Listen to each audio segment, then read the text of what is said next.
This is the Sunday stream opening song because the other song is copyrighted.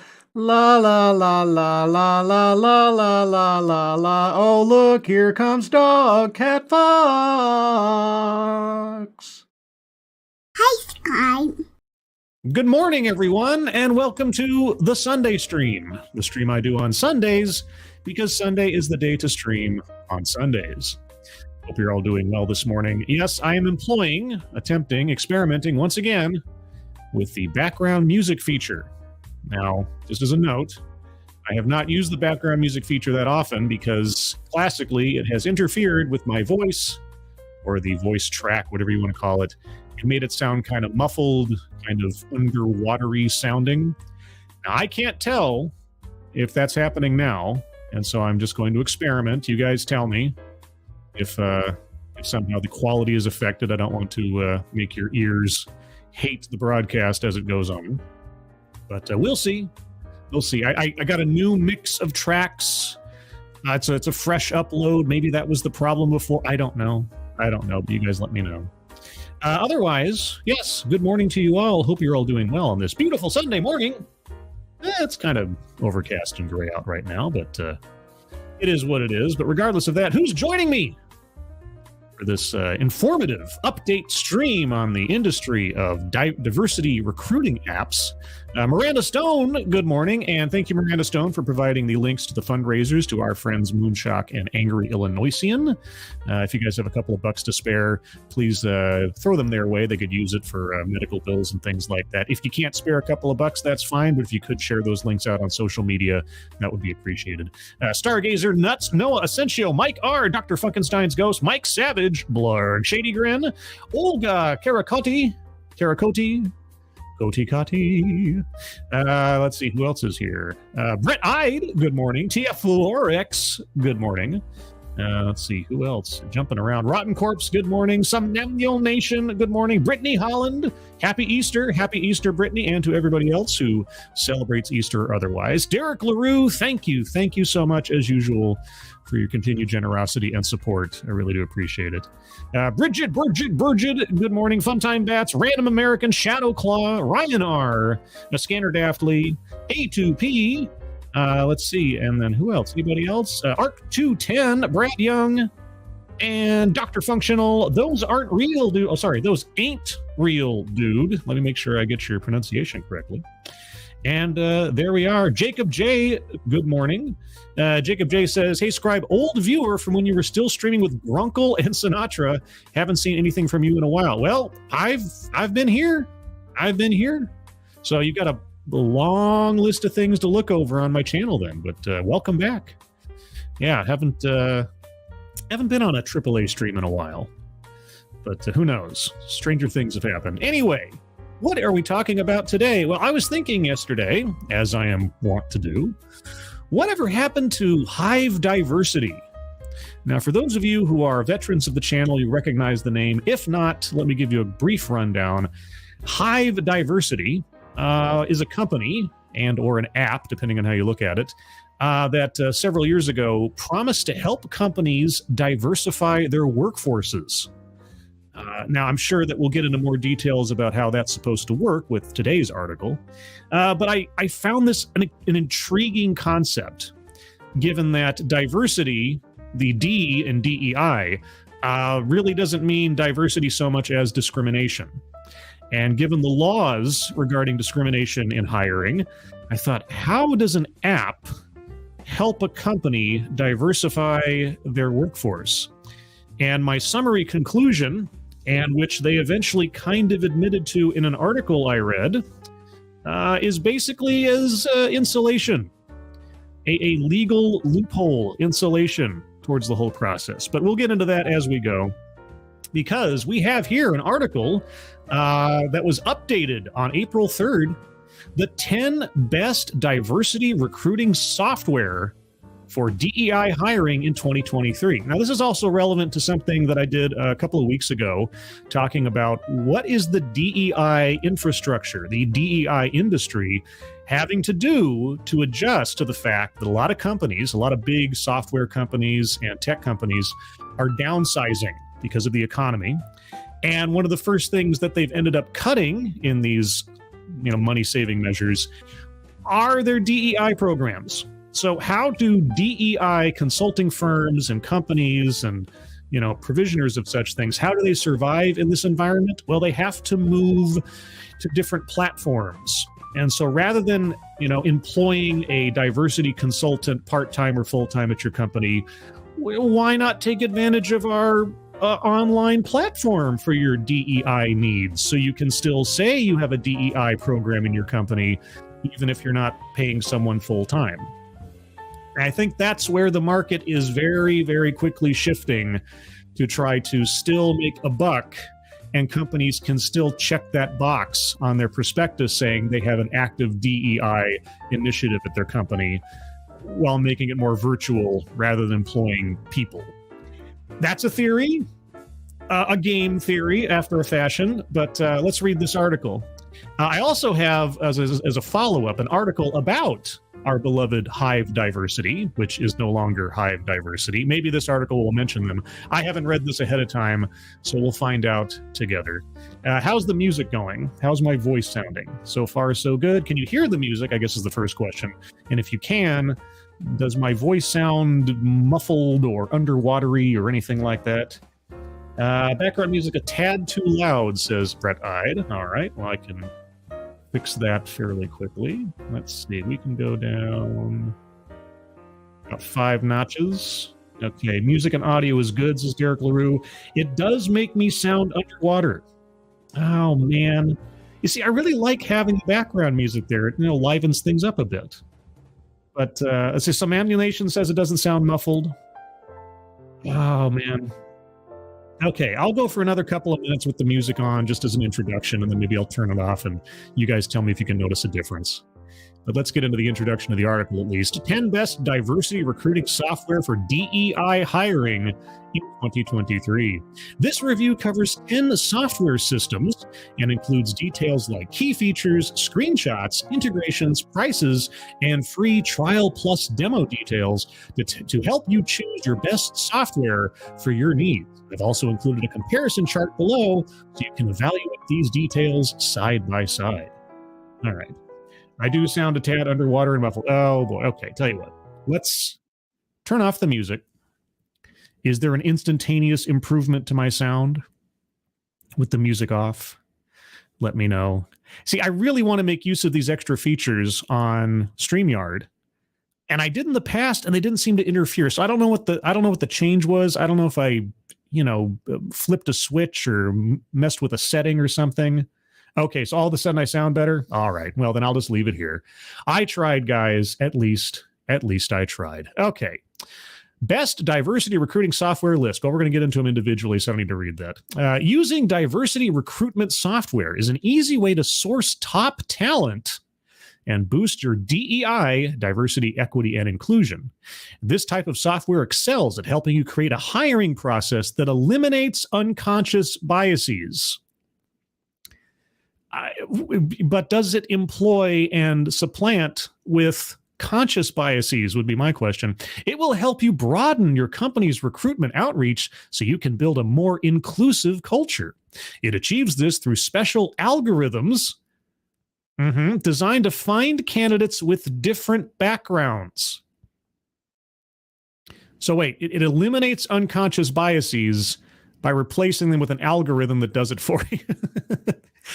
This type of software also simplifies each step of the recruiting process from sourcing to interviewing and making an offer. In this article, I'll walk you through the best diversity recruiting software available today. My review includes a brief description of each system and an explanation of the key features. Yeah, you just said that earlier. If you have questions, blah, blah, blah. Okay, overviews of the test best diversity recruiting software. Here's a brief look. Okay, Mannitol. That sounds like some kind of vitamin supplement for elderly men. Mannitol. By Mannitol. automatically screen and filter candidates based on multiple selected criteria.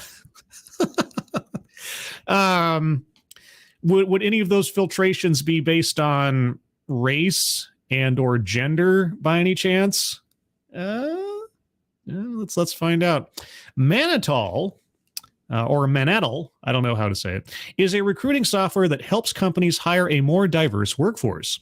The software provides access to a global database of candidates and uses data-driven analysis to identify potential hires from underrepresented groups. This includes women, people of color, LGBTQ plus individuals, and people with disabilities. Oh, Nelly. Okay, so let's just briefly remind ourselves, and granted that my memory as well serves me, Title VII of the Civil Rights Act of 1964, in regards to employment discrimination, you are not allowed to discriminate in employment and hiring on the basis of things like gender and race and disability and so on. You know, outside of reason, like, you know, if you can't walk, it's going to be difficult for you to be a, warehouse stacker of boxes or something. But no, this app does that for you. Okay. All right. In addition to connecting companies with qualified candidates, Mannitol also offers resources and guidance on creating an inclusive hiring process. But it's fundamentally not inclusive because it's filtering people on the basis of non-determinative factors. Okay. Its ability to automatically screen and filter candidates based on specific criteria. Well, it should be screening candidates on the basis of specific meritorious criteria, like how many years of college do you have? Is it less than 5? Then no. But okay. Based on specific criteria, saves businesses a lot of time and energy when reviewing applications, as they can be confident that only the most qualified candidates are making it through to the next stage of the process. You haven't talked about qualifications yet. Nothing in your opening description talked about qualifications. It talked about aesthetics, effectively. Okay. Mannitol's automatic profile extraction feature allows users to import candidates directly from LinkedIn. All right. The extracted information includes the candidate's name, job title, current company, and location. All right. The feature also allows users to extract the candidate's contact information, education history, and work experience. Okay. Decent. Enabling them to quickly and easily create a profile for a potential candidate. Great. At what point in this process do you filter on the basis of race or gender or sexual orientation? Because I'll tell you what, at whatever point in the process you start doing that, that's where you're tempting fate with federal law. Businesses can expand their reach by sharing vacancies on social media and boosting job opening visibility. All right, so like a monster.com kind of thing. Mannitol offers a career page hosting service that allows users to share vacancies directly on social media. Employers can post job postings on Facebook, Twitter, LinkedIn, and other popular platforms with just a few clicks, making it a great way to diversify recruitment and reach a wider pool of potential candidates, which you can then filter on the basis of things that are very questionable. I added that last part. The software allows users to centralize their resume databases, link any job board to Mannitol, and automatically converge all applicants into one platform. This makes it easy to keep track of all applicants, view their qualifications, and contact them for interviews. Pricing for Mannitol starts at $15 per user per month. All right, so if your HR team has 5 users, there you go, I guess, or something like that. All right, so that's Mannitol. So it collates a bunch of relevant information while also helping you filter your eventual candidates on the basis of things that shouldn't matter. I think that's a theme we'll probably be seeing going forward. Clear Company. This is the number 2 on the list. Best for tracking diversity metrics for candidates and throughout all phases of the employee life cycle. Like their actual life cycle or their company affiliation life cycle. Let's find out. Clear Company is an end-to-end talent management solution that provides organizations with an effective way to set goals, Are we talking diversity metrics, percentages? Track progress and measure success regarding their diversity hiring initiatives. Its applicant tracking system, or ATS, very clever, enables recruiting teams to attract and retain a more diverse pool of talent by adhering to a bias-free hiring and performance management best practices. Bias-free, you say, while also consistently keeping track of their diversity, equity, inclusion, and belonging metrics. DEIB, no, DEBI. Debbie, it's right there. It's right there. Just call it Debbie. Come on, man. One of Clear Company's core features that can directly impact an organization's DEIB hiring strategy is its robust reporting and analytics suite that's tailored for inclusive hiring. With powerful analytics and detailed reporting, you're just repeating words now, HR and recruiting teams can effectively track the progress and outcomes of their talent management and hiring programs. Yes, on the basis of what metrics?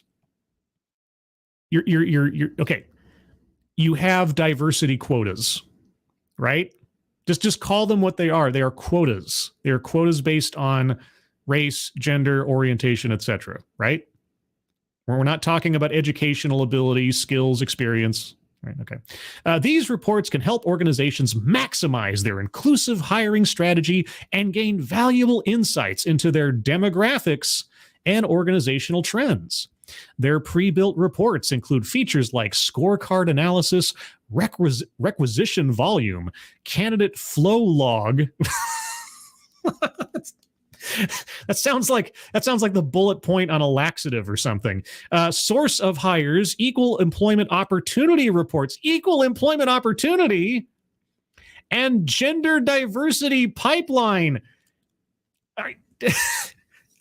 Some of these things don't belong one to another next to each other. The one should be fighting with the other for dominance on a legal basis. This is, of course, in addition to the basics such as application completion, time to hire, time to fill, and recruiting funnel analysis. Human resources and recruiting teams can save time and ensure data-driven decision-making at every stage of the talent management process using performance management reports, recruiting reports, and people analytics reports. Okay. Business speak out the wazoo. Using recruiting reports, teams can enhance the efficiency of their recruiting programs by simply tracking their pipeline sources, candidate demographics, and conversions at every phase of the hiring funnel. At every point, we have to talk about the fact we are discriminating on the basis of these elements that run up against the law. Now, I've been asking for years, and I really do hope that someone out there can tell me that I have wasted my time. I would really, actually, sincerely love to know that I've just been an idiot for the last 7 years. Every time I brought up something like this, and I've asked the question, how is this not illegal? Or how does this not give credence to the idea that maybe companies who employ this kind of thinking should be looked into for civil rights violations?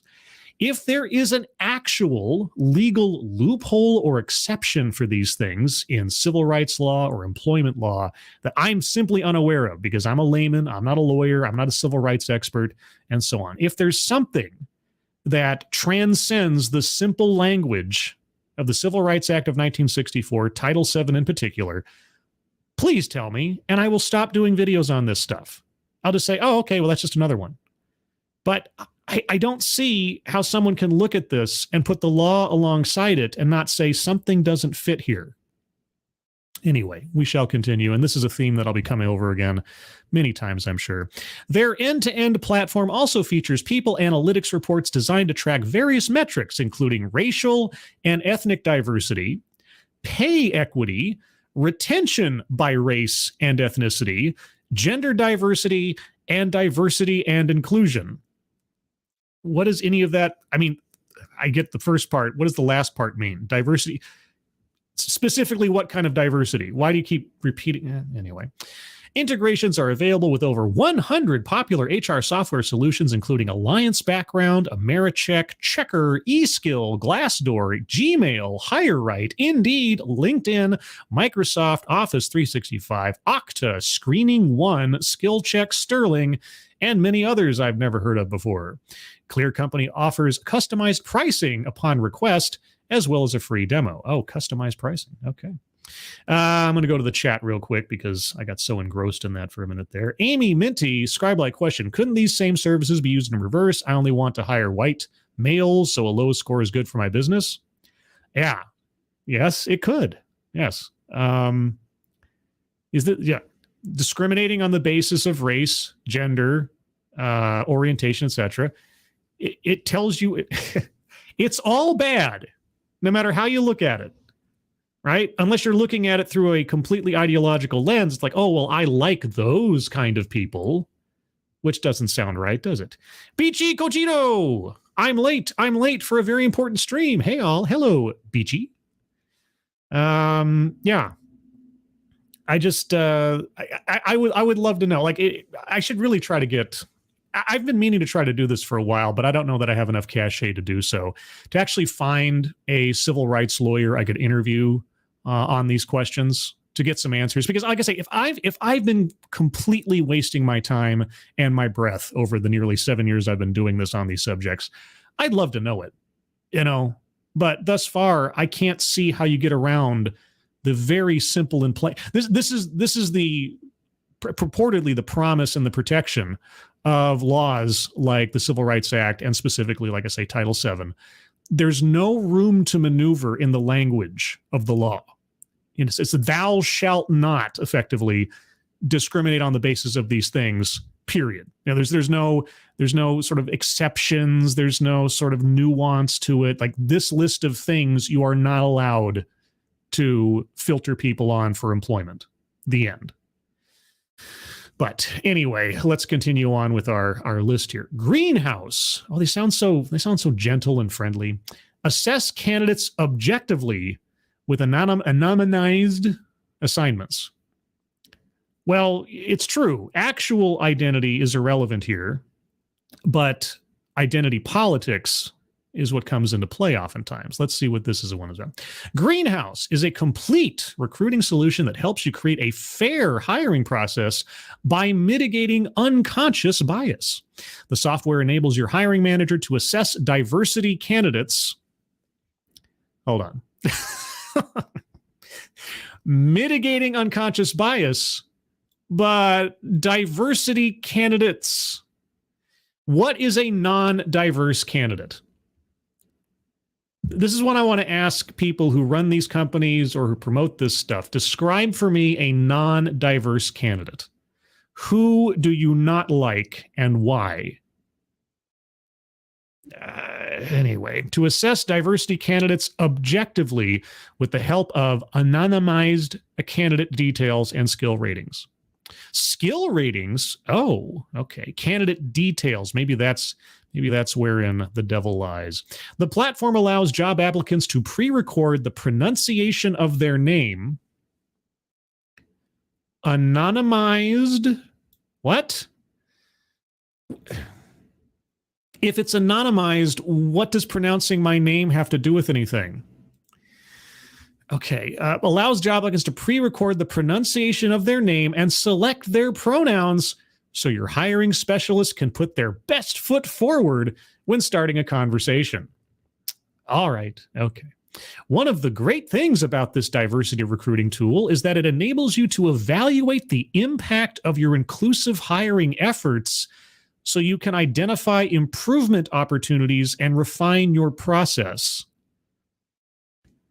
What does that mean? You can collect applicant data with customizable applicant surveys and see which talent sources yield better results for your company.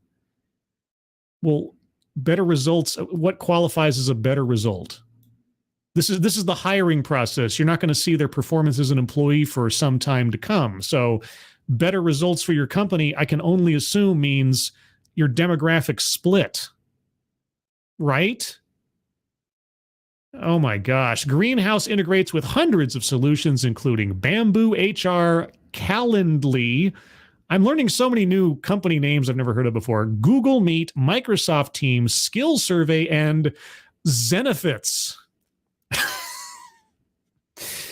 Okay. Greenhouse offers custom pricing upon request. You can also request a free demo. That's great. So Greenhouse lets you. Let's look at some of these. Can I zoom in on some of these screenshots? Not really. Okay. Demographic per milestone, application, assessment, face-to-face offer, hired.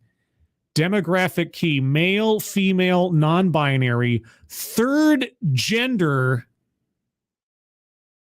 Prefer not to say, prefer to self-describe. Okay. Record name pronunciation. We care about addressing everyone correctly. To help us get it right, record your name, pronunciation, and share it with the hiring team. I mean, I don't that's not that big a deal, I guess. It's like whatever, but then I'm just curious, like, what does the anonymized part of it have to do with anything? Does that part not become visible to the recruiting team until after you've selected them or something? Like, I don't know. But yeah, here, look at this. None of this has to do. Right. Application, assessment, face-to-face, offer, hired. Okay, so there's the hiring process. I know this is very tiny. I can't really zoom in on it, but this is the demographic split they've got. And what is it? What are the demographics of it? Gender. It's got nothing to do with talent. It's got nothing to do with, like, years of experience or skill levels or anything like that. But the milestone is, the quota is, are we hiring enough females? But look, even in this, too many males. Too many males. Oh, in face-to-face, it's kind of even. It's right about center. It's right about parity. But hired, look, they're hiring too many men. Too many men, and prefer not to say. Yeah, the prefer not to say are probably people that like, why don't you judge me on my skills and not my gender? That little square right there, that little bit right there, yeah, that's probably the people that like, why do you need to know what my gender is? What does that have to do with anything? Yeah, and they'd be right if that's their motivation.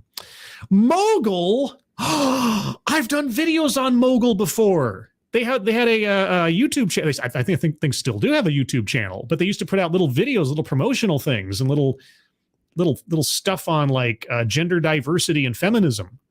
Oh man, Mogul. Oh boy. Olga Karakati, in my country, although it is illegal in theory to ask for people with specific characteristics, almost no one is enforcing it. Seemingly that's the case here. Seemingly so here. Companies, if you, there's a playlist on my channel called The Diversity Imperative, I think it's called. And that's where I've archived, or have archived in the past, a lot of my older scripted videos on diversity, promotional materials, and things like that.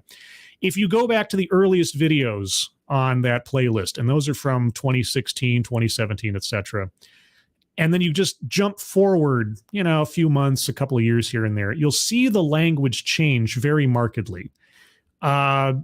In the older videos, they used a lot of couched language to sort of specify what they were talking about when it came down to diversity. What constitutes diversity? And they'd sort of jump around with, they use backgrounds a lot. They'd say backgrounds as a replacement for race or gender or ethnicity. And then occasionally they might end up mentioning more specific terms the longer they went into the process, but they'd be very cautious, it seemed to me. But then you'd see a change. You'd see an evolution within just a year or two of that, where the language became far more blatant, far more unfiltered, and far more uncouched. Because seemingly there was no downside to just saying it out loud, which boggles my mind. Like, do the laws matter or don't they? Does the principle behind the laws matter or don't they? Seems like they don't. Darren Root, hiring process question. Can you do the job I'm hiring you for? I don't care about race, gender, or if you're a member of the Alphabet Club. That is what we were supposed to be working towards since 1964. That's what it was supposed to be. Now, obviously, on the temporal plane, you can't eliminate bias from someone entirely. right? Eventually, if you meet someone face to face and a person in charge of hiring or something has some ingrained discrimination of their own, it's going to be very hard to prove that unless you've got paperwork and so on, right? But that's what the laws are there for. They're there to put the Damocles sword over a company's head if they have any internal discussions or paperwork or policies or anything else that might tempt fate. That's why you get tested with lawsuits. But there's no lawsuits happening. Or if they are happening, they're happening behind closed doors in arbitration or something. Because company after company, big name companies are making no bones about what they're doing and what they're aiming for as far as hiring goes these days. And I'm not seeing class action civil rights lawsuits against some of these major companies. I don't understand why. I don't understand what's stopping them. It's not like they're pretending about it anymore. Anyway, let's move on. I could go on, and I probably will. Mogul, an old friend of mine from my olden YouTube days. Mogul helps businesses find top, diverse candidates around the world. Mogul is a talent acquisition platform that helps businesses build inclusive workspaces. The platform offers a database of over 430 million diverse candidates, allowing you to filter them based on various criteria. So first, they're diverse candidates. Well, I mean, if you have 430 million people across the planet, yeah, just as an adjective, they are diverse. That's a diverse set of individuals, certainly. But what do you mean by diverse? And then you get to filter them even further. Mogul enables you to post jobs with ease. So did Monster.com, and matches you with diverse talent. Diverse talent. The software expands your email and social marketing reach by placing your jobs in front of warm candidates. Well, I mean, if it places your jobs in front of people who have expired, then it really doesn't matter, does it? Warm candidate, is that business lingo for something? Like they're ready for a job? Is that it? I don't know. One of the best things about using this solution is that it allows you to tap into a huge database of diverse candidates from around the world. You just said that a minute ago. A huge database of diverse. You have an email list. You've got a spreadsheet full of emails. That's all you've got. What? Or, well, if you're not going to explain by what mechanism you came across this database, I'm only assuming it's an email list. This enables you to find the best professionals for every position, improving your diversity recruiting efforts. Okay, the best professionals and diversity do not necessarily intersect. Because if you're going to start filtering the one using the other, Mogul offers custom prices upon request. You can also request a freedom. That is the most, of all the descriptions of these platforms so far, that is the least detailed. It tells me nothing. For all I know, their database is just, we've collected a lot of emails over the years and or, scraped a bunch of stuff from LinkedIn. Okay, thanks, Mogul. I guess that's maybe why they're number 4 on the list and not number 3. Number 5, SeekOut. SeekOut? SeekOut. Not SeekOut? SeekOut. Okay. There's their platform. They search 574 million candidates. Oh boy, here we go. JG, software test automation engineer at Thermo Fisher Scientific in Eugene, Oregon. All right. Look at the experience, education, skills. Oh, that's good. Okay.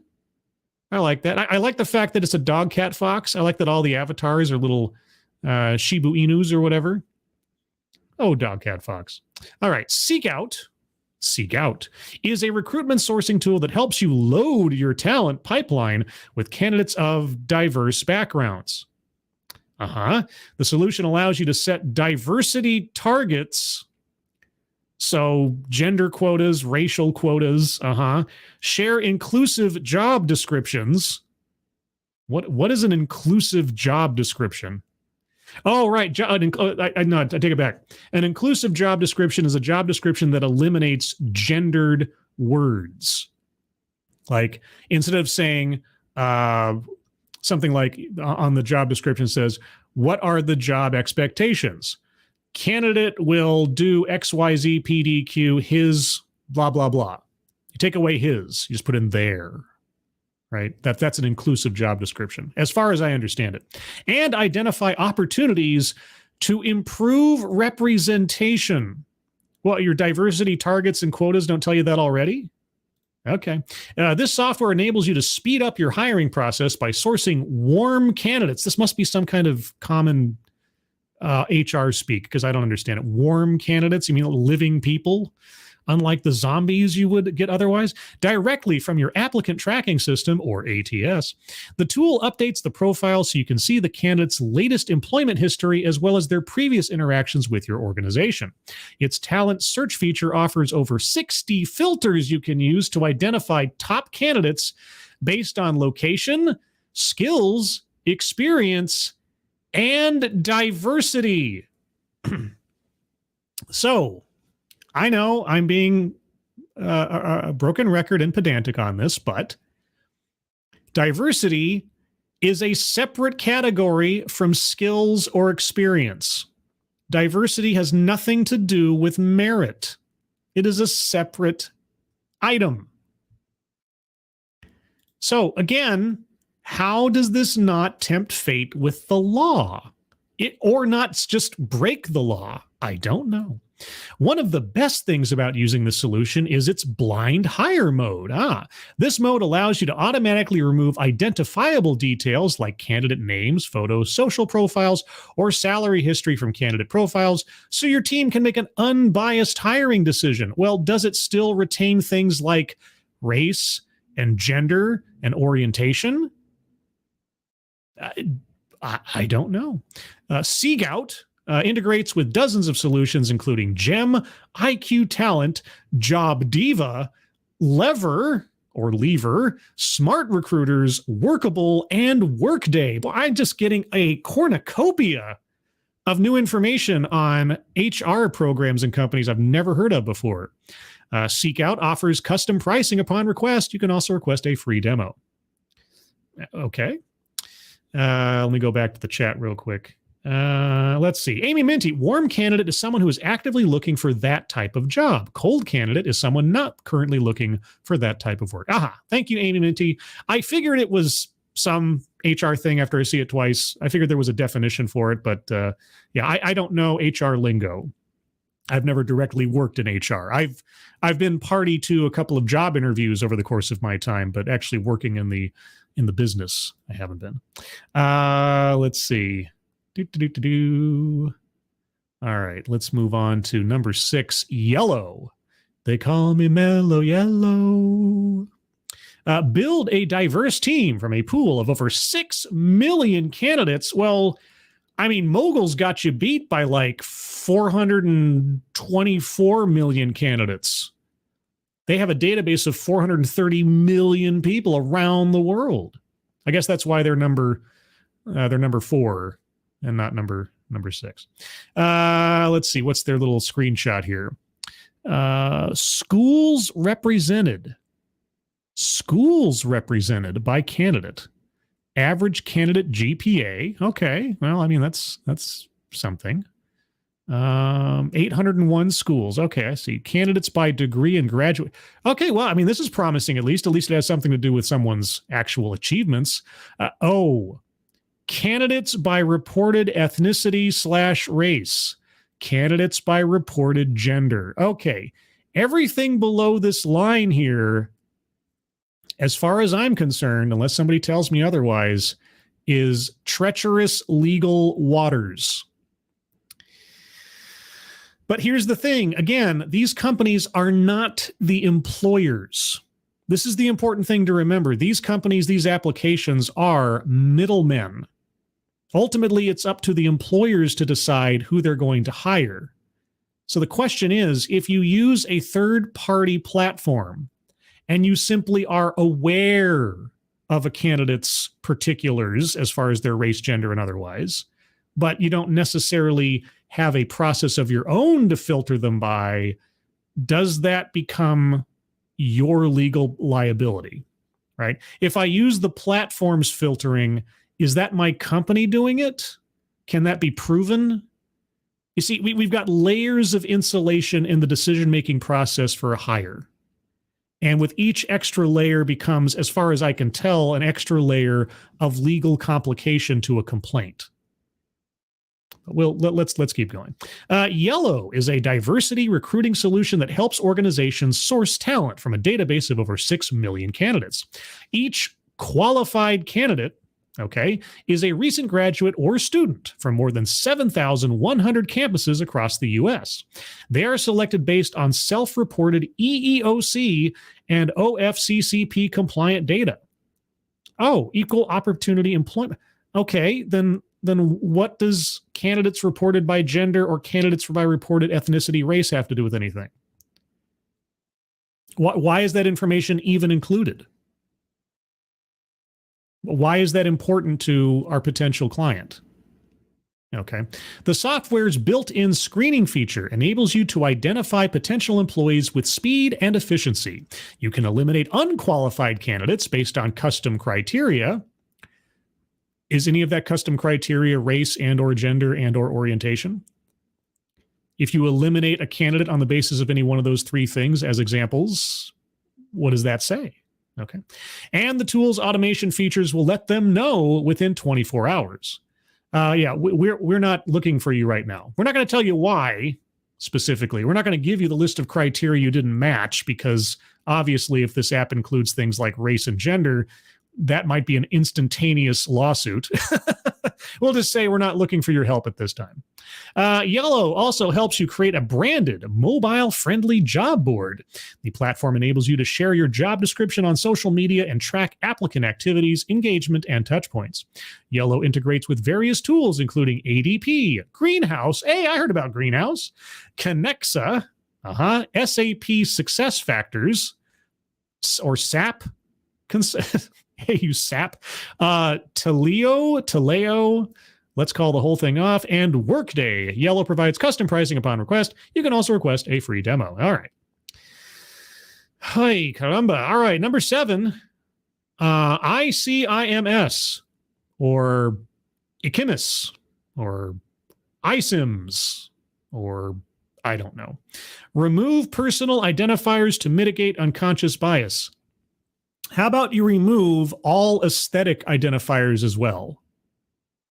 How about removing aesthetic identifiers? Let's see. Applicant by current job title. Okay. Recruiter task list.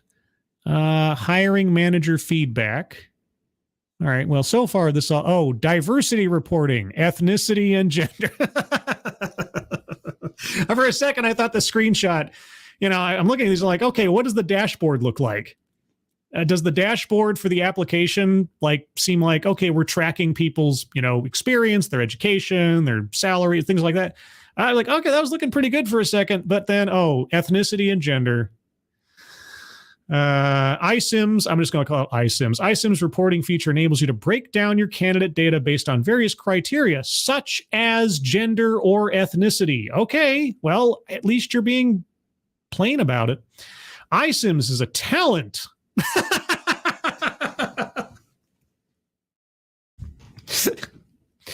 iCIMS is a talent management solution that helps businesses to hire and advance diverse candidates. You guys, stop pretending. The platform enables you to broaden your sourcing efforts and provide equal opportunities to all candidates with a bias-free recruiting process. Break down your candidate data based on various criteria such as gender or ethnicity. Provide equal opportunities to all candidates with a bias-free recruiting process. Guys, come on. This is so comical. And it both bewilders, amuses, and infuriates me all at the same time. What a combination that is. That all of this is seemingly okay. This is fine. Everything's fine here. Dog sitting there with his coffee cup, house on fire. This is fine. This software helps you market your job opportunities to the right candidates and deliver personalized experiences via email or text. Wow. Its AI, takes over most of the manual or repetitive tasks of the hiring process, saving your team time and allowing them to focus on other matters. And there is another step in the insulative process. The AI did it. It's not a human doesn't even touch this stuff. Whatever the AI spits out will work with. So if there happen to be biases or discrimination built into that AI, that all happens in the background. That's all algorithmic. We never touch it. All right. iCIMS enables you to mitigate bias by removing personal information from your candidates' resumes. That doesn't, no, wait. Unless that personal information includes gender, race, orientation, etc. But your dashboard shows that information. It gives you options for tracking that. So personal information does not remove bias. That's not the end-all be-all. The bias should be based on their education, their skills, their experience, and so on. Merits, not aesthetics. This helps your team review people based on their skills and qualifications, making your hiring process more inclusive. Then why do you list ethnicity and gender? Why is that forefront on the dashboard? Why is that mentioned as a bonus, a benefit in the description? iCIMS integrates with hundreds of tools. Oh boy, including ADP, heard of that one now. Appcast, okay, that's a new one. Cielo, sounds like a male enhancement product. Okay, HireClicks, okay, that's a new one. Architect, ooh, I like that one. That's a good one. Architect, that's good. Indeed, yes, and Verified First. iCIMS offers custom pricing upon request, but no free demo? Wait, it says free demo over here. Why didn't you mention the free demo here? Okay. I know for a lot of people, this is a very niche territory to be looking at and reviewing. I understand this isn't an MMO. This isn't a crypto scam. It's something not so sexy. But this stuff is happening at such a rapid pace. It's profligating so quickly. And it's just right under the radar. And this is guiding everything now. And nobody seems to care. Nobody seems to care. Chicago Mike, thank you very much. Question, will I have a better chance of getting a job if I identify as a refrigerator? Seriously, can a company hire the best candidates regardless of race or gender? Yes, they can. And they should be. Because that's what the law says. That's what the law says you should be doing. In fact, it's the law. It's what it says you have to be doing. And that's supposedly what the promise of the law was meant to do. To start guiding us as a society to a place where we're assessing people on who they are, not what they are. Because that is supposedly dustbin thinking. Water fountains and where you can sit on the bus. Except, what do we have right here? Well, either you're the right gender and or race and or ethnicity and or orientation, or you're not, and we'll eliminate you from the process if you don't fit one of those models. Never mind your experience, never mind your education, but, you know. And here's our chart showing our successes so far in gender diversity. Hey, let's see. Shadowclaw, I might as well apply as a drag queen. I got the moves for it. Hey, these days. All right, next on. Intello Diversity. Automatically detect non-inclusive language in candidate interactions. Ooh, okay. And here's the dashboard. Women and African American or Black, Latinx or Hispanic. Stop it. Stop Latinx. Asian. Veteran. Oh, God, they did it again. They did it again. Veteran. They put in veteran as though that has anything. Holy cow, man. As though veteran is somehow on equal footing or should be considered as something equitable to one's race. A marker of personal merit and sacrifice is on the same footing as your skin color. Of course it is. Of course. Just like employee resource groups We always have to have veteran in there somewhere as an afterthought, as another insulation, another apology to ourselves. Oh, we're being really inclusive, really considering people's merits. That's great. That's just classic. Intello Diversity is a recruitment solution that helps organizations build a diverse workforce. This software enables you to identify top candidates from underrepresented groups with ease. Okay, so the top candidates from your preferred demographics. So there are top candidates out there, maybe even candidates that exceed those from your preferred demographics, but we have to filter at the top, but with exceptions for what they look like. Their diversity recruiting software allows you to eliminate unconscious bias by just employing conscious bias in your candidate sourcing process by hiding images and anonymizing names when sharing applicant profiles with hiring managers. Well, that doesn't... Who cares? If you still have the metric recorded of their gender, their race, their orientation, and so on, you're right. It doesn't matter their name. Their actual identity is irrelevant. But their racial identity, their gender identity, oh no, those are fine to bring in. We don't care about the individual. We care about whether they fit the demographic requirements. One of the nice things about using this solution is that it automatically highlights non-inclusive language in your job postings, emails, offers, and candidate feedback. I wish they'd give us an example. I would love to know what a non-inclusive scan of a job offer, a job description looks like. This enables you to build a culture of inclusivity that makes candidates from underrepresented groups feel comfortable. How? I might have to do a specific look at Intello Diversity, see if I can find some examples of what that means in the future. Intello Diversity integrates with dozens of tools, including Lever, heard of that one now, Jazz HR, that's new, JobVite or JobVite, I don't know, Smart Recruiters, and Workday. Intello Diversity offers custom pricing upon demand. You can also request a free demo. Okay, well, I'm going to attempt to make a mental note to look up Intello Diversity as its own subject matter in the future. Fetcher. It's one letter off from something that isn't very pleasant, but okay. Fetcher, improve your diversity recruitment with the help of AI. All right, diversity focus, custom.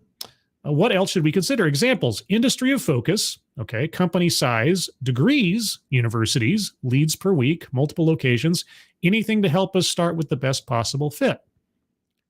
Well, now, as far as I can recall, that's the first dashboard screenshot example that doesn't sound sketchy. All right, let's see. Fetcher is a recruitment automation platform that allows companies to identify top diverse talent with the help of AI. The software's built-in diversity focus feature enables you to add specific diversity goals to your searches so you can identify suitable candidates with efficiency. The solution offers powerful analytics, allowing you to break down your candidate pool based on demographic data. You can combine this information with engagement data to determine the overall success of your organization's diversity initiatives. The tool's reporting features give you an overview of your recruiting funnel, allowing you to optimize your talent sourcing and hiring processes. Fetcher integrates with multiple apps, including Ashby, there's a new one, Lever, Microsoft Outlook, Gmail, Greenhouse, Recruitee, and Slack. Fetcher offers custom pricing upon request. You can also request a free demo. I thought it's starting out okay. I don't see anything goofy here. Oh, but demographic data, diversity initiatives, as in quotas. How is this legal? That's just sort of that's sort of like if there's like a little glowing arch of words over my head as I'm doing this. How is this legal? And then put a little harpsichord music. How is this legal? Lastly, number 10. Now there's a name that's not on this list. I'm surprised. We'll get to that momentarily. Eightfold AI. 8 layers of artificial intelligence? Eliminate hiring bias with the help of AI. Yeah, let the AI do it for you. Okay, here's the dashboard. Let's see. What do we got? Oh. Over here, the hiring funnel. Gender, ethnicity, disability, U.S. veteran. Oh my gosh, guys. Jeez. Okay, if your hiring funnel has filters for gender and ethnicity and disability and U.S., I mean, this could also mean you're excluding U.S. veterans. You know that? Okay, new applicants, hires by gender, hires by ethnicity, hires by illegal factors. Like I said, they're not. Somebody tell me I have been wrong to see this as a problem all these years. It is so blatant. There is no filter anymore. There's no veiled words. There's no couching of language. It's exactly as it says on the label. How is this legal? Eightfold AI is a talent intelligence platform. Sure it is. That's what that dashboard tells me. Now, when it breaks down by female, male, unknown gender, 2 or more races, Black or African American, Hispanic or Latino, at least you didn't say Latinx, unknown ethnicity, Asian, white, Native Hawaiian, or Pacific Islander. Yeah, talent. There's a lot of talent on that dashboard. There's a lot that tells me about a person's abilities, doesn't it? Getting a little irritated now. Eightfold AI is a talent intelligence platform that helps organizations attract talented candidates to reach their diversity goals. The solution enables you to optimize every step of the hiring process and make it more inclusive. The cognitive dissonance between what we see and what they say is giving me a headache. This tool allows you to anonymize the personal information. That's irrelevant. That's irrelevant. Hiding their name, photo, gender, or ethnicity. Oh, you can? Oh my gosh. So your recruiters can screen applicants based on their qualifications. What a novel concept. Why is gender and ethnicity even included? Why is it even there? Look at the dashboard you have given us. Why is that information even a part of the process? It shouldn't be there in the first place. Are you kidding me? Well, you can screen them based on their qualifications alone. You can, but you don't have to. Whereas you should only be able to screen them on the basis of their qualifications, but whatever. The platform's AI runs daily scans and flags potential bias in your hiring process. The whole thing is biased. What? If I'm screening for particular elements of a candidate's makeup, of course it's biased. There's a bias there. There's a bias there for qualifications, right? I'm biased towards qualified candidates. What kind of bias are you talking? Of course, there's always going to be bias. That's what the whole process is. It's about bias. Hopefully it's bias towards one's merits. Where you get into legal trouble is bias on the basis of non-determinative factors like race and gender and orientation and ethnicity, etc. That's the bias you're trying to eliminate. It should say runs daily scans and flags potential illegal bias. This allows you to investigate and solve potential faults without difficulty. Eightfold AI integrates with multiple tools, including Accenture. Ah, yes, Accenture. Accenture, you can look it up on my channel. I believe it was called Unfiltered Diversity or something to that effect. And it was the first video, it was the first presentation I came across in my YouTube career where the person speaking about diversity didn't couch anything. From the jump, the guy was very specific about what diversity actually meant. It was, for me, a watershed moment. And Accenture has always been this sort of signifier of, now there's a company that just doesn't care if you know how discriminatory they are. But hey, Accenture, there you go. AMS, Checker, Greenhouse, Proactive Talent, SAP Fieldglass, and Taleo.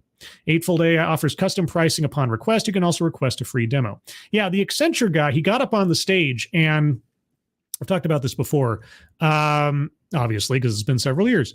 He got up on the stage, and it looked like or sounded like he was giving a presentation in a country other than America, because he kept sort of like specifically not using colloquialisms and being very, very deliberate in his language.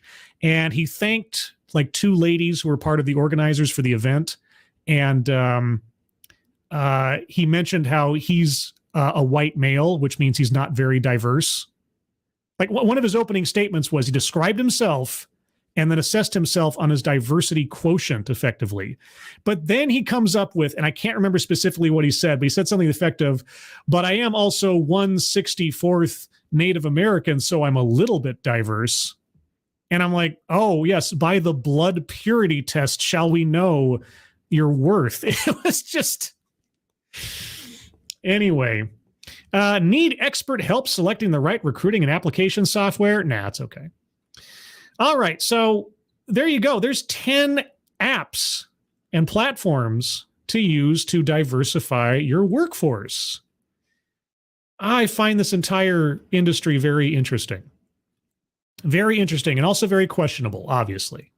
But you know who wasn't on that list? I'm surprised. Like I said, I didn't read this list ahead of time. I didn't know who was going to be on it. Who was not on that list? Hive Diversity. But there is no longer a Hive Diversity, because several months ago, Hive Diversity rebranded itself. It's now called Hello Hive. And they're calling themselves a new platform. Now, remember, I looked up Hive Diversity. I found Hive Diversity, I think it was back in 2018 or 2019, right? They've been around several years. Well, they rebranded themselves, and this is their latest piece of press from December of 2022. This is a copy of a Forbes article. Hello Hive, a new online platform. Yeah, let me zoom in on this a little bit. Sorry, I should... there we go. That's better. A new online platform, recruiting platform, for college students is buzzing. It's not new. It's Hive Diversity. It's been around for several years. They've rebranded themselves and taken the diversity out. Why? Let's find out. There is Brandon Slosar, Byron Slosar. Yes, we've seen him several times in the past too. Why are you calling it new? A new online recruiting and hiring platform called Hello Hive, formerly Hive Diversity, why? Has joined the ever-expanding list of virtual recruiting companies, and it's causing quite a buzz. It's not new. It's been around for several years. The company, founded in 2020 by Byron Slosar, an alum of Tulane University, where he also worked as a fundraiser and career development director, specializes in promoting diversity, equity, and inclusion for its community of students and recent graduates and employee partners.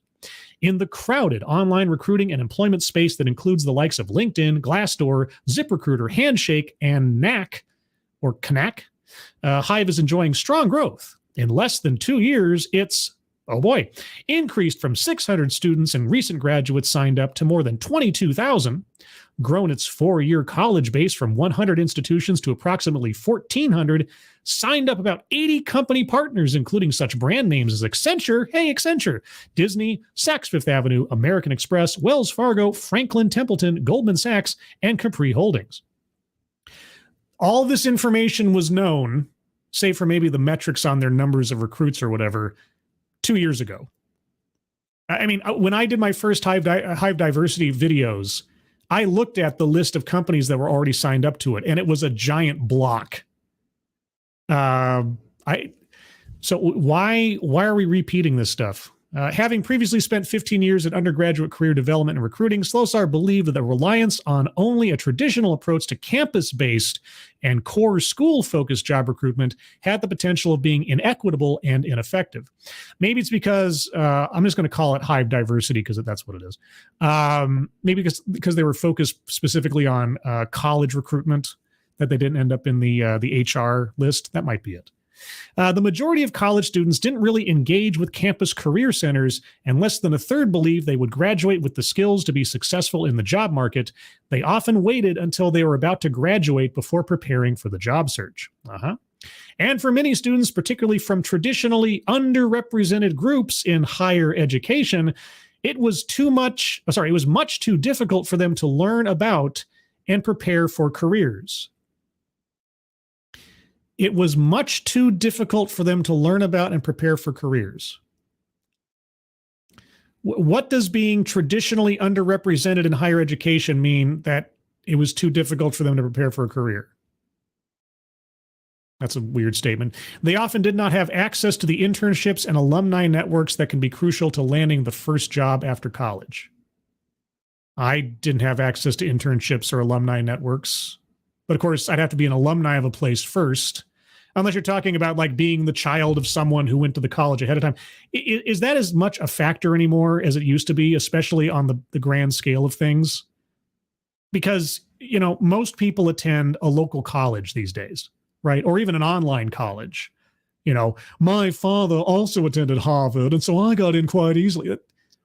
I mean, that might mean something to the real elite in this country, but to the 99% of the rest of us, does that really apply anymore?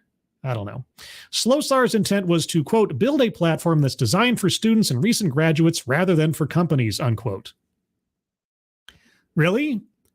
How many companies have you partnered with now? Who are you funneling these candidates to through this app? What? As a result, the platform has several unique features. For starters, students are encouraged to sign up when they are freshmen or sophomores so they have the chance to learn what it takes to be successful in the job market and to, quote, build their imagination, unquote, and career-relevant experiences. Hive treats early engagement the way internships and jobs have traditionally been treated for college students. All right. The purpose is not just to help students get a job, explains Slosar. Okay, quote, it's really about understanding who you are, where you fit, and selecting a company based off understanding that, unquote. The site provides an abundance of programs and experiences right, that help students make a commitment to career development and become better informed about their DEI opportunities in the workforce.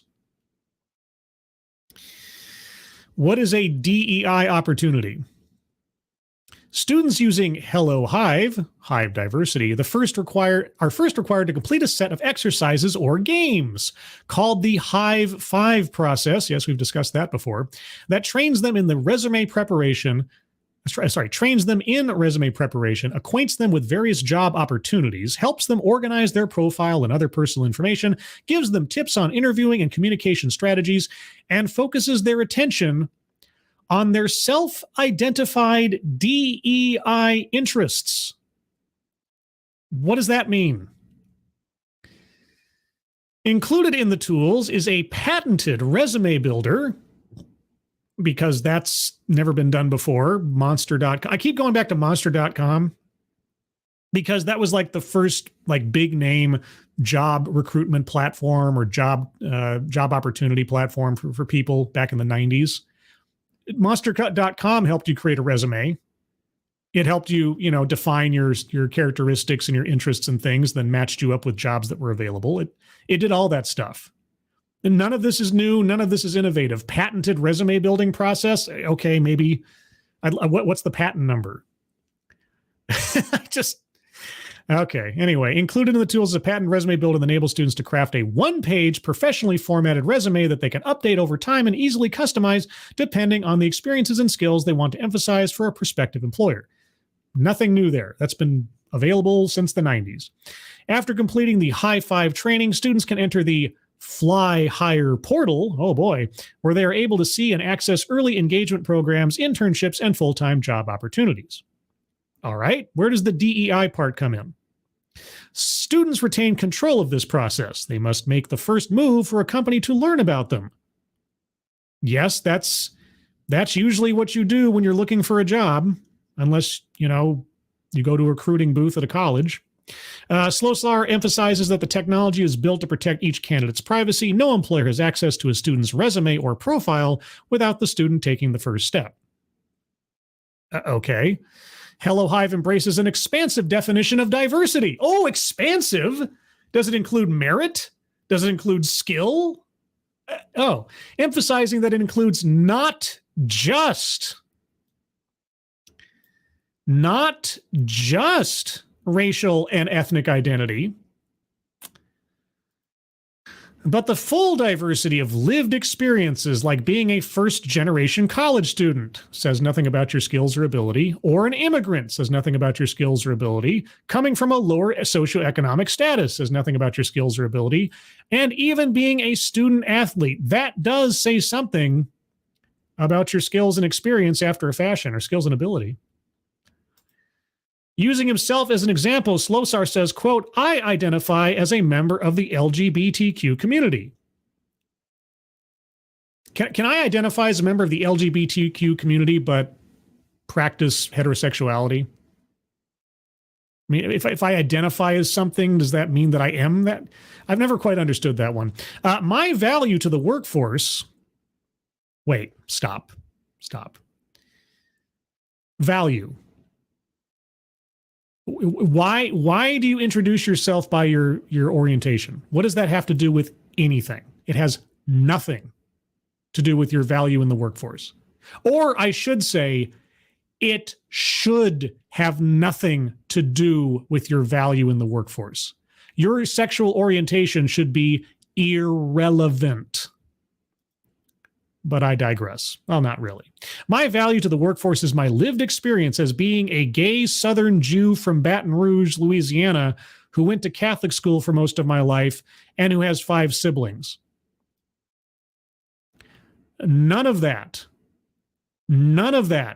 says anything about your value in the workforce.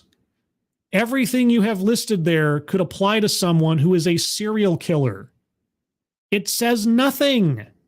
Much of that experience, not just my identity, provides me with skill sets relevant to the work. Then list your skill sets absent this nonsense. Like what? I mean, if you said something like, I was the oldest of 5 siblings. So aside from my professional experience, I started out in life with a lot of experience in managing groups. Right? In conflict resolution. I was sort of home trained towards these avenues as I grew into my career. That would be a compelling story. But just simply having 5 siblings doesn't say anything. It says nothing. The kind of school you went to, your orientation, your religion, all of these, nearly everything he listed here is either specifically irrelevant or legally irrelevant to workforce hiring and consideration, right? Religion, your orientation, okay. It just, none of it. Yeah, that you were a Jew that went to a Catholic school. That's interesting, but nothing to do with anything.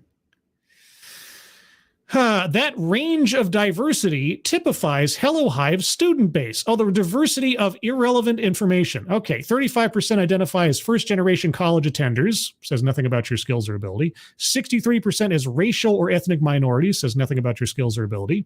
23% cite sexual orientation as a diversity experience. And 14% point to socioeconomic status or religion as a lived form of diversity. Okay, well, tell me which companies are assessing a candidate's value on the basis of religion. Religion is one of the things you don't hear about much in DEI initiatives. Of all the other elements they will list, and we saw them just a minute ago on those dashboards, religion never comes up. Or if it does, it is a very, very brief sentence, right? Because religion is a very, very taboo subject when it comes to discriminating against people on the basis of anything, right? Even though religion has equal footing in law as one of those things you are not allowed to discriminate by.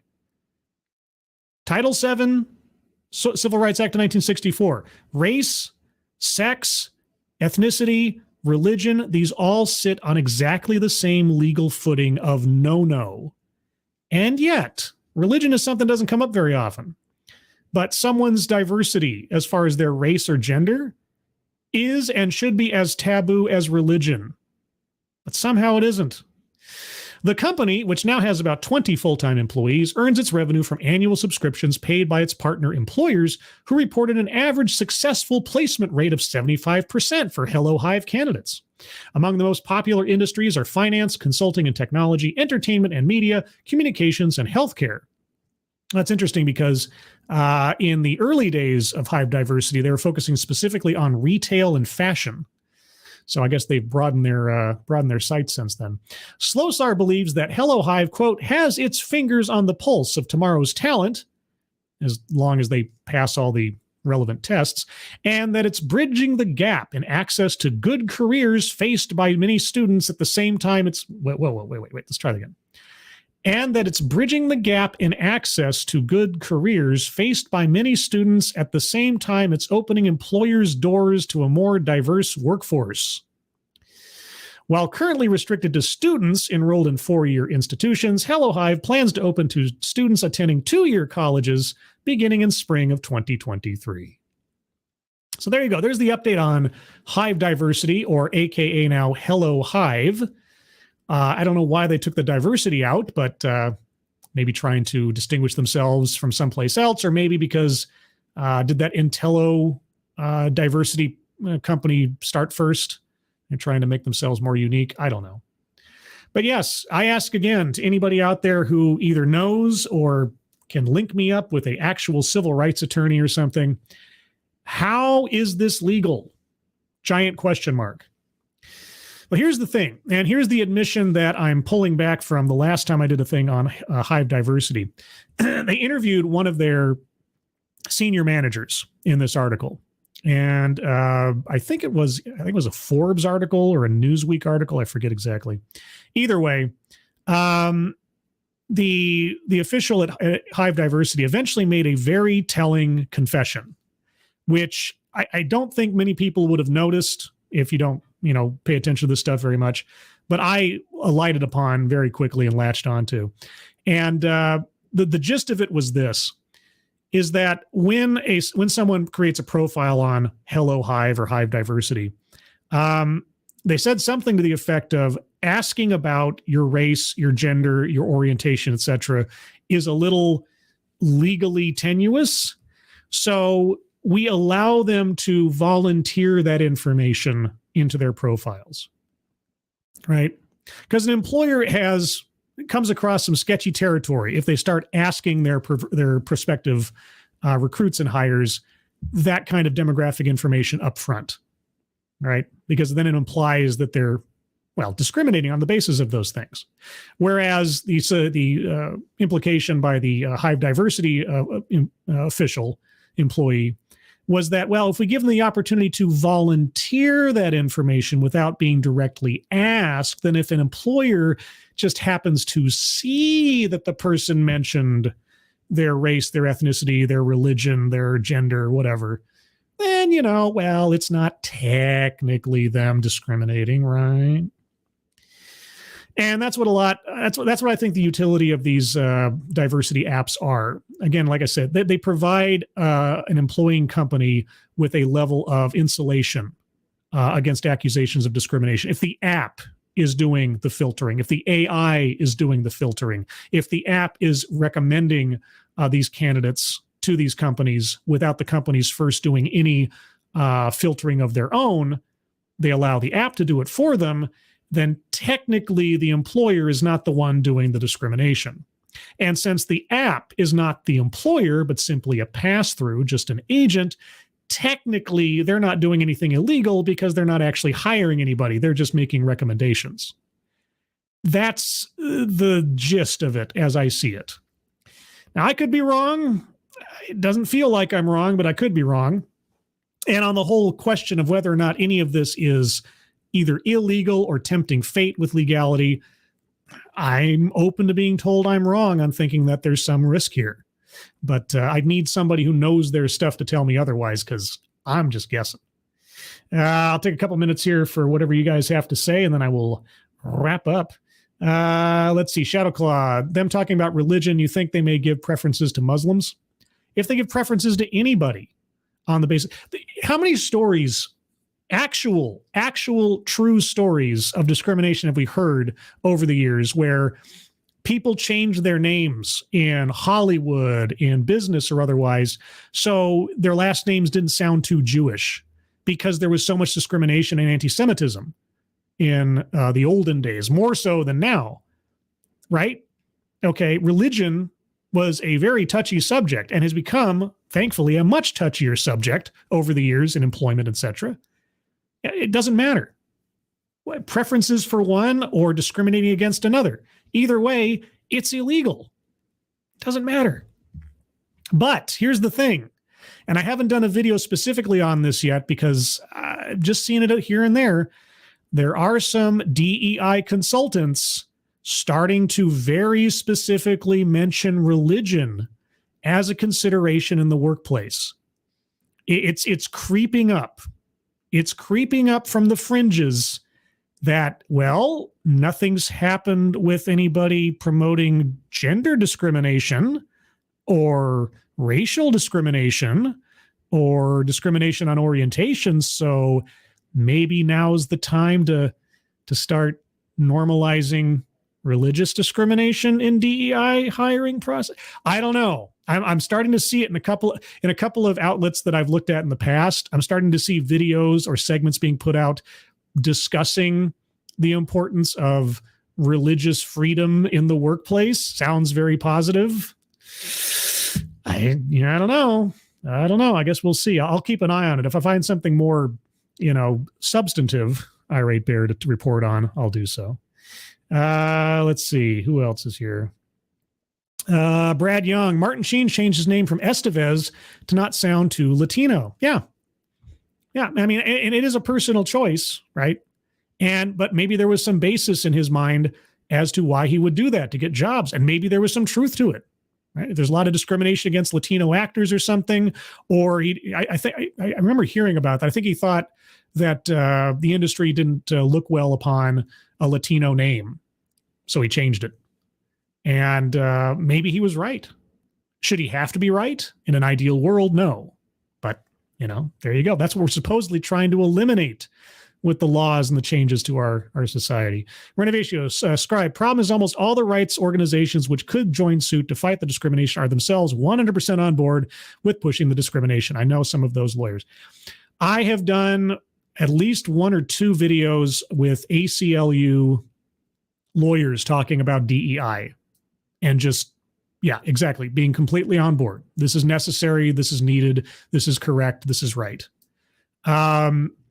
A lot seem to be operating on the, road to hell is paved with good intentions theory of things like affirmative action, where it's like, well, a whole swath of our population does not have the same basis for success as families that have been given or have had the kind of success or opportunities as the past. And so we have to make up for lost time, make up for past sins, etc.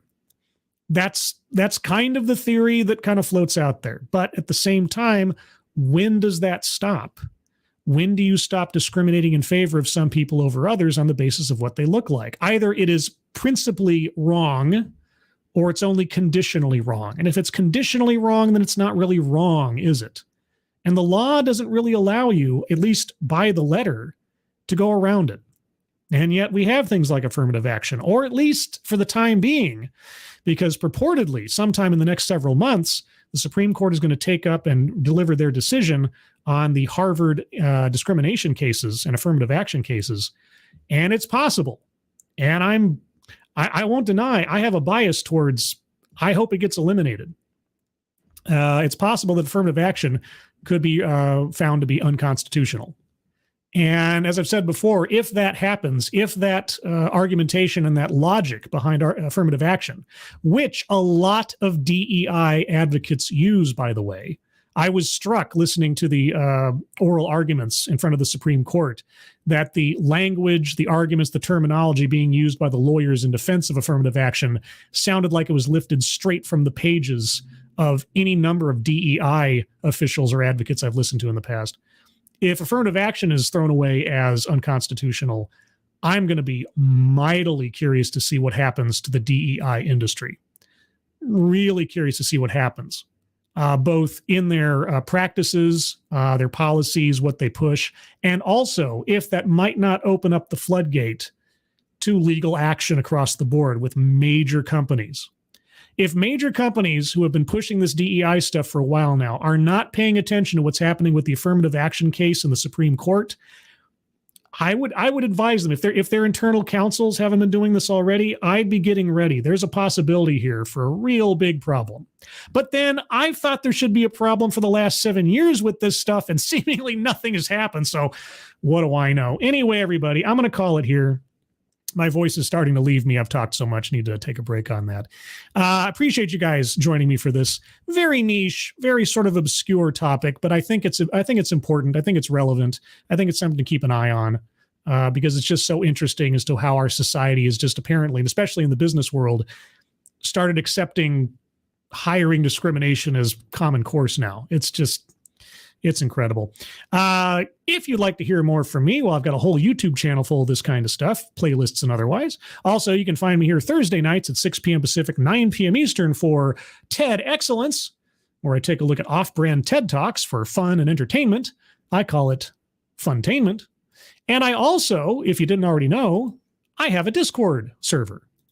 And if you'd like to join the Discord, well, it's a very exclusive club, in that you have to kind of watch the shows first to get the secret word to join the Discord. I'm going to put the Discord link in the chat right now. There you go. And today's secret word is going to be greenhouse. There we go. I'll get a free plug to that company. Greenhouse. Today's secret word is greenhouse. So if you land on that channel and you say greenhouse and you're not already a member of the Discord server, either myself or one of my moderators will make you a member of the Discord server. And thank you, Miranda Stone. Holy cats, you guys. Thank you so much, Miranda. You're so both generous in your support and in your time as a moderator, both on here on the channel and as well on the Discord, guys. So say hi to Miranda. And also thank you again, Miranda, for providing the links to the fundraisers. If you guys take a look at the top of the chat box for our friends Moonshock and Angry Illinoisian, if you have a couple bucks to spare, they'd appreciate it. If you can just share the link, if nothing else, they'd really appreciate that as well. So thank you so much. And thank you, Miranda, again. That's very generous of you, as always. Everybody, before my voice completely leaves me, thank you so much for joining me again. Moderators, thank you for keeping an eye on things. Even though everyone here is so well behaved, you have very little to do. Everybody who donated, either to myself or to the fundraisers at the top of the chat box, thank you so much again for your generosity.